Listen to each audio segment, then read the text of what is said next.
Bonsoir à tous et à toutes. Merci de nous rejoindre une fois sur Afro Info DS43 pour être informé de la situation sécuritaire de l'Est de la République démocratique du Congo où les combats se poursuivent entre l'armée congolaise et l'armée rwandaise.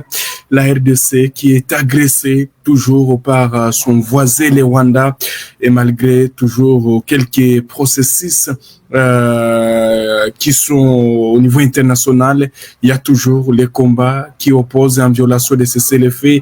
L'armée rwandaise continue à attaquer les positions des forces armées de la République démocratique du Congo. Dans cette édition, nous allons plus nous focaliser dans la province du Sud Kivu, comme nous l'avons bien titré, 12 camions remplis de militaires rwandais sont passés encore à travers la frontière congolo-rwandaise et tous ces camions sont signalés sur l'axe Nyangezi et selon plusieurs sources, ces camions ont pris la direction vers Walungu alors que les présidents congolais, son excellence Félix Tshisekedi Tshilombo et le président rwandais Paul Kagame sont entendus jeudi prochain au niveau de Washington pour entériner l'accord de paix. Alors, on va faire un peu une analyse par rapport à ce qui se passe. La RDC, en tout cas, est-ce que le Rwanda va retirer ses militaires, en tout cas sur le sol congolais, avec cette attitude? Les Rwandais qui continuent à envoyer au moins 12 camions encore remplis de ces militaires. Alerte sur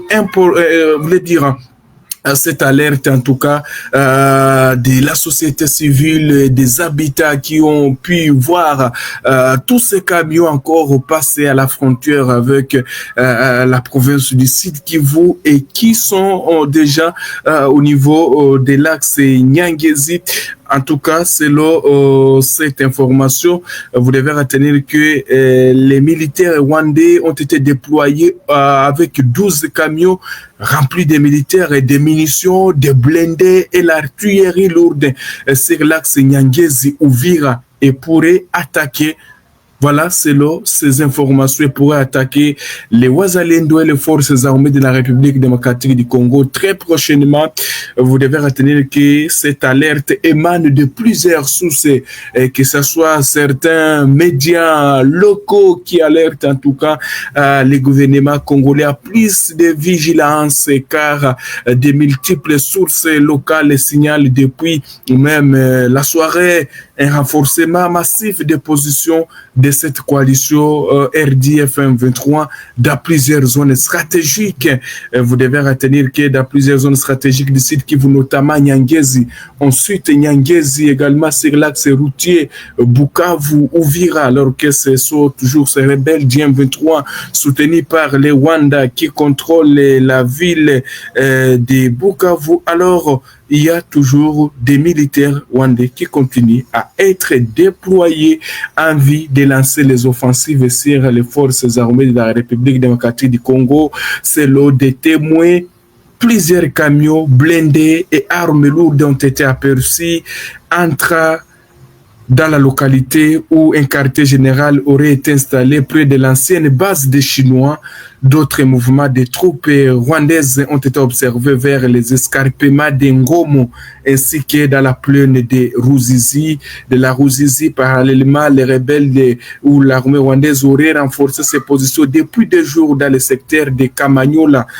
Vous devez retenir que Kamanyola, c'est... Pour les gens qui ne connaissent pas le site Kivu, Kamanyola, il y a une frontière congolo-rwandaise. Alors, ce sont eux qui contrôlent Kamanyola. Alors, selon ces mêmes habitats, ces mêmes sources, les véhicules, puisque ce sont eux qui contrôlent cette frontière, il y a des véhicules avec des blindés, de l'artillerie qui sont passés par là et tous ces véhicules, puisque lorsque nous parlons Katogota, il y a aussi Katogota, il y a les Wazalendo, il y a des positions aussi des Wazalendo, puisque lorsque vous quittez Kamanyola centre, vous allez vers Katogota, alors qu'à Katogota, il y a aussi des positions des Wazalendo qui sont sur cet axe, alors que selon des sources proches, il y a toujours les positions de cette coalition RDF M23 qui se trouve au niveau de Katogota et Kamanyola, la proximité immédiate de la frontière, comme je l'ai dit, des femmes se rendant au Chat auraient été contraintes de rembourser les chemins en raison de la présence militaire accrue donc des Rwandais. Des sources locales affirment également que des équipements militaires rwandais auraient traversé la frontière, même dans la nuit, accompagnés de l'installation d'une unité de commandement non loin du territoire congolais. Face à ces mouvements, plusieurs habitants redoutent une attaque imminente, estimant que les choses pourraient mal tourner d'un moment à l'autre. Alors, ce sont des alertes même des habitants, ce sont les habitants qui alertent le gouvernement congolais de prendre en tout cas ou d'être vigilant. Puisque avec tous ces camions, 12 camions, c'est beaucoup. Maintenant, les habitants là qui partaient au Chat, même la société civile sont en train d'alerter, hein, appelle le gouvernement congolais à plus de vigilance, puisque les rebelles, les Rwandais continuent toujours à envoyer des camions rempli de ces militaires dans cette partie de la province du Sud Kivu.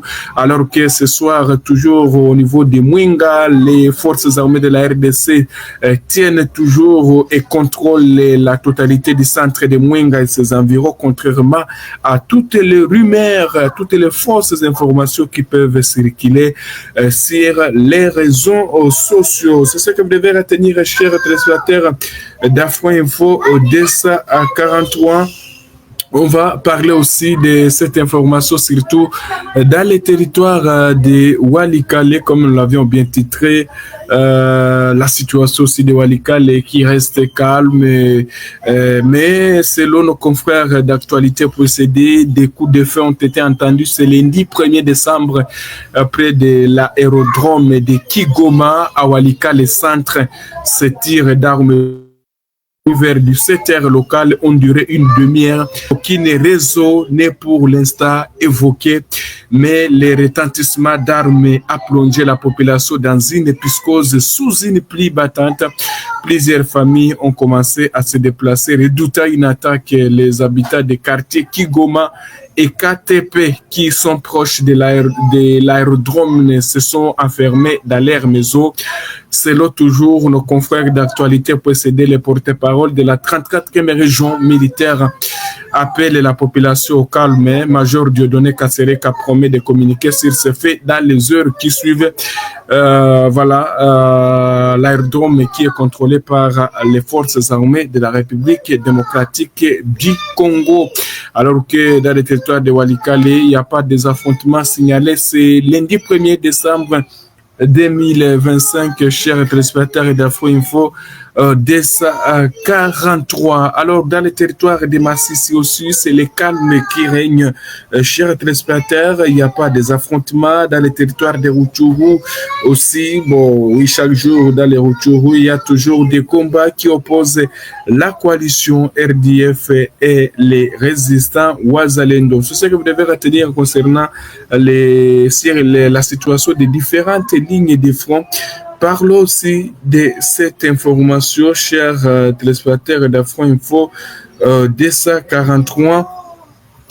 Parle aussi où l'accompagnement belge à la République démocratique du Congo, victime de l'agression rwandaise dans sa partie, a été salué par le vice-premier ministre en charge de la défense de la RDC, Guy Kabombo, lors de la visite officielle lundi à Kinshasa de Théo Franknet, ministre belge de la Défense et Commerce extérieur, a constaté l'agence congolaise de presse.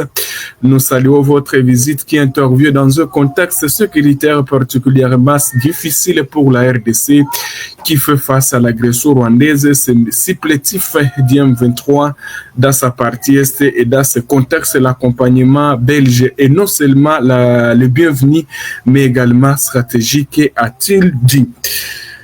Aussi, cette information qui concerne la représentante des Nations Unies au Congo. Vous devez retenir, chers téléspectateurs d'Afro Info 243, que la représentante spéciale du secrétaire général de l'ONU et chef de la MONUSCO arrive au terme de son mandat. C'était hier 30 novembre 2025, selon une note officielle publiée ce midi.